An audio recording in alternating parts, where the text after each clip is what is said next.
Oh my god. Okay, stop what you are doing. Literally stop.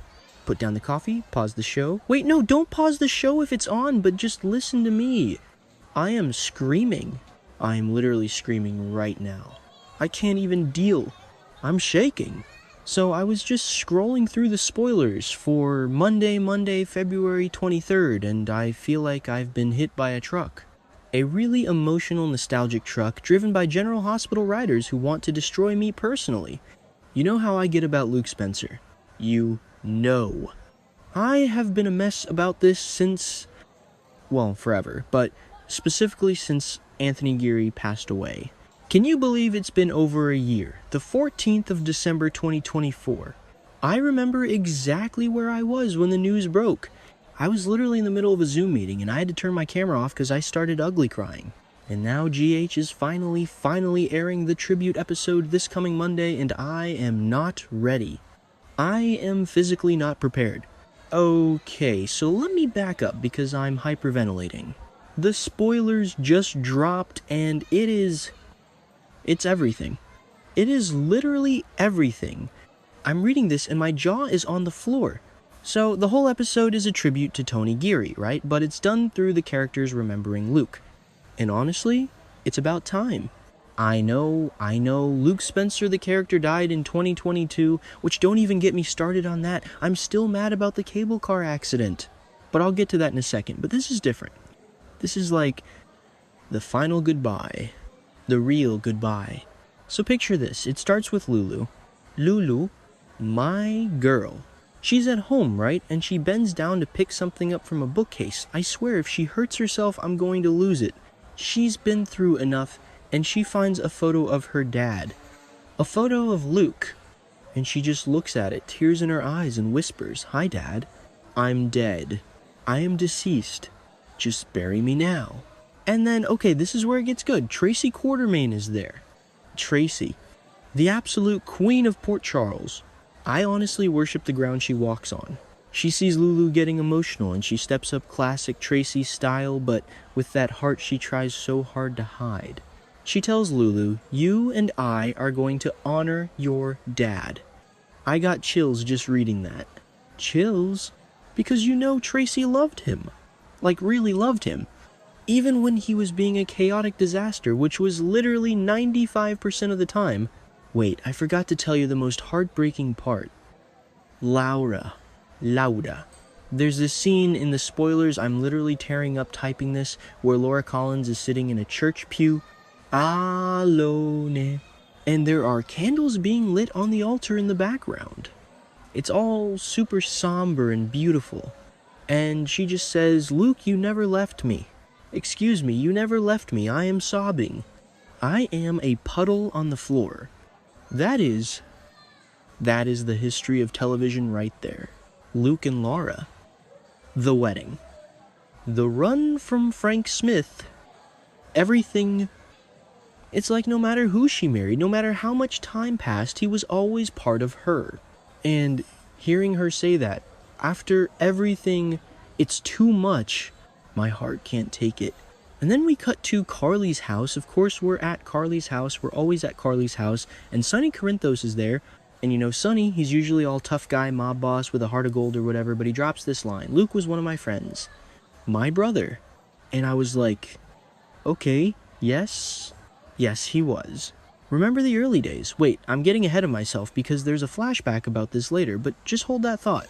Sonny acknowledging Luke as a brother, iconic. So then they move to the Brown Dog Bar. Which, perfect choice. Luke would hate a stuffy memorial. He'd want booze. He'd want chaos. Lulu and Tracy are there toasting him. I hope they're drinking something strong. Knowing Tracy, it's probably something expensive. Knowing Luke, it should be tepid beer, but whatever. But wait. I have to circle back because my brain is going a million miles an hour. We have to talk about the fact that Luke died in 2022. Because if you're not caught up or if you blocked it out like I tried to, you might be confused. So back in January 2022, Luke was killed in a cable car accident in Austria. Random, right? But it wasn't an accident. It was Victor Cassadine. That villain I swear the Cassidines ruin everything. Victor orchestrated it to take Luke out. And then this is the part that literally makes me scream every time I think about it. Tracy had to handle his remains. She had him cremated and brought his ashes back to Port Charles. They had a memorial service back then, right? In 2022. But it was a disaster. A literal disaster. Do you remember Jennifer Smith? Oh my God! If you don't remember Jennifer Smith, you are missing out on some prime drama. She's the daughter of Frank Smith, the mob boss Luke and Laura were running from back in the day. She crashes the memorial service in 2022. Crashes it. She walks in claiming to be Luke's widow. I was yelling at my TV. I was like, "Excuse me, read the room, lady." Laura looked like she was going to slap her. It was iconic. And then, it turned out Jennifer had the Ice Princess necklace. The diamond. The curse. It's always the Ice Princess, isn't it? That rock is nothing but trouble. So get this, Valentin Cassidine, who was pretending to be a French captain or something ridiculous at the time, I love him.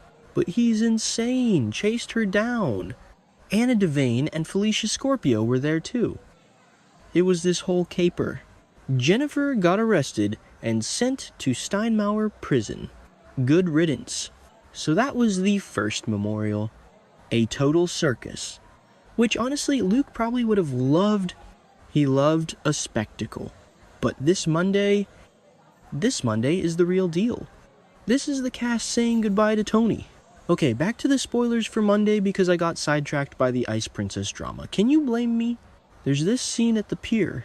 The same pier where Luke walked off into the fog in Tony's final episode in 2017. Which, by the way, was such a moment. I remember watching that and feeling so empty. But now, they're all back there. Sunny, Carly, Tracy, Elizabeth Baldwin, Laura, and Lulu. They're all standing there. But wait. I have a bone to pick. Where is Lucky? Where is Lucky Spencer? I am looking at this list of names. Sunny, Carly, Tracy, Liz, Laura, Lulu, and I am not seeing Lucky. I'm not seeing Ethan either. Ethan Lovett. Luke's other son. The one he had with Holly Sutton. How do you have a Luke Spencer tribute without his sons? I am actually offended. I mean, I get it, maybe the actors weren't available, but come on. Lucky is his firstborn son. Although, okay, Elizabeth is there, and the spoilers say she's likely representing Lucky since she was his first love, which is sweet, I guess. Liz and Lucky were the couple back in the day, but still, I wanted to see Jonathan Jackson. I needed that. Ugh, whatever. I'll cope. Maybe he sends a letter. If he doesn't, I'm writing a strongly worded email to the network. Anyway, they're at the pier. It's night. There are these floating votive candles. White paper bags. It sounds absolutely stunning. Everyone is holding a cup except Sunny. Why isn't Sunny holding a cup? Is he on a health kick? Is it a respect thing? Or did he just refuse? I don't hold cups, I hold grudges. Just kidding. But seriously, everyone else is toasting. They place the candles in the water. I'm gonna be a wreck watching this. I already know it. I'm going to need a box of tissues. Maybe 2. And then the flashbacks. Oh my god, the flashbacks. They are going to destroy me. The promo shows 2 specific ones. First, Sunny recalling when he met Luke. It flashes back to the scene. Luke looks at this young brooding guy and asks, "Who are you?" And young Sunny with the dimples says, "Sunny Corinthos." Do you understand the gravity of this? Sunny came to Port Charles to take over Frank Smith's territory. The same Frank Smith who wanted Luke dead. Jennifer Smith's dad. It's all connected. The history is so deep, and they became friends. Brothers. From enemies to brothers. That is character development. That is cinema. And then the second flashback. Lauda. Triple L Diner. Do you remember the Triple L Diner? When they were on the run, they were hiding from Frank Smith, him again? Working at this diner, living a simple life. And they're dancing. Just dancing. In present day, Laura says, "Thank you for the love of a lifetime." Stop. Stop it right now. I cannot handle this. Love of a lifetime. I know people argue about Luke and Laura. I know it's complicated. I know the ADS were a different time. But you cannot deny the impact. They defined the genre. 30 million people watched their wedding. My mom watched their wedding. I feel like I watched their wedding even though I wasn't born. It's cultural heritage. And seeing Laura say that now, after Tony is gone, it's just, it hits different. It really does. And then, okay, this is the end of the episode. I think the scene shifts. It's just Luke, alone. And we hear Anthony Geary's voice. His real voice from his final episode. It's time to let go. No, it is not. I refuse to let go. I am literally going to lose my mind when I hear that. It's time to let go. How dare they? How dare they be so poignant and perfect? It's disrespectful to my emotional stability. I was eating a bagel when I read that last part, and I literally choked. Like, had to cough it up. My roommate asked if I was okay, and I just yelled, "Luke Spencer is dead," and she walked away. She doesn't get it. Nobody gets it except us. It's just... Tony Geary was GH. He was 1978 to 2017. That's decades of acting. 8 Emmys. The man was a legend. And Luke was a disaster. He was a rogue. He was selfish. He was charming. He was brave. He was everything all at once. He wasn't a perfect hero. He was barely a hero half the time. But you couldn't look away. You just couldn't. And Tracy. I keep going back to Tracy. I am so glad she's the one leading this. Their relationship was so weird, but so perfect. Spanky? He called her Spanky. Who else could get away with calling Tracy Quartermaine Spanky? No one. He was the only one who could handle her, and she was the only one who could truly call him on his crap. I really hope they show a clip of them. Or maybe the scene where he left. Or the wedding. Which one? They married twice, didn't they? God, I can't keep track. It's all a blur of drama. Wait, did I mention the candles again? Floating votives. It's so symbolic. Like his spirit is drifting away. I'm calling it now, though. I am predicting this right now. Someone is going to crash this. Okay, maybe not crash it like Jennifer Smith did because that was unhinged, but there's going to be a twist.